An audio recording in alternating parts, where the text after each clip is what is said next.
Grazie all'idea e alla progettazione di Avviso Pubblico in coordinamento con il Forum Italiano per la Sicurezza Urbana abbiamo trattato i temi di maggiore attualità per le polizie locali ed in particolare l'utilizzo del sistema punitivo amministrativo, quello disciplinato dal recente decreto Minniti, ma anche le derive del sistema punitivo italiano all'interno dei principi costituzionali e quelli della Corte Europea dei diritti dell'uomo. Quindi un'attenzione al rispetto dei principi costituzionali, quello di riserva di legge, di buon andamento, di ragionevolezza e di uguaglianza, e la loro declinazione nella pratica operativa, quindi nell'attività delle polizie locali sul territorio, e con particolare riferimento ai regolamenti di polizia urbana e a quelli delle ordinanze. E per quanto riguarda i regolamenti di polizia urbana sono un elemento di notevole interesse per il sistema delle autonomie locali,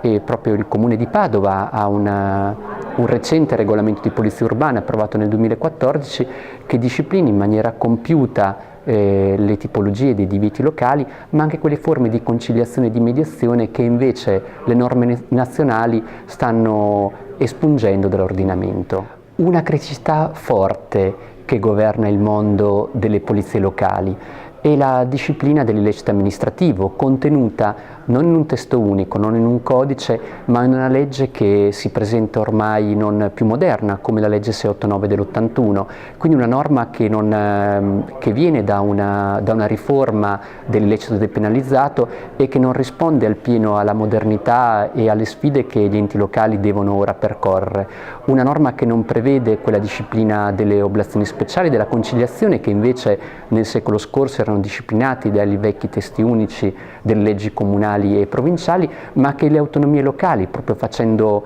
tenendo in considerazione quei principi costituzionali, possono ben reintrodurre nella normativa dei divieti locali, in questo modo garantendo una prossimità, una vicinanza, una polizia di comunità, ma anche una maggiore efficienza di quelli che è il sistema dei divieti locali. La funzione di benessere che è propria del governo locale e del concetto di sicurezza urbana e non di sicurezza pubblica e di ordine pubblico vede al centro del sistema le autonomie, i sindaci e il loro strumento privilegiato e primo, che è quello delle polizie locali.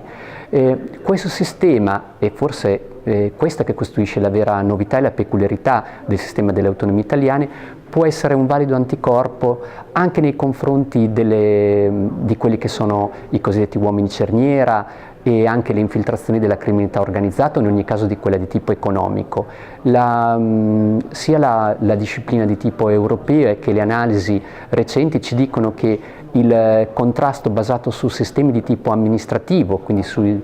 cosiddetti sostitutivi penali di memoria di Enrico Ferri, ci dicono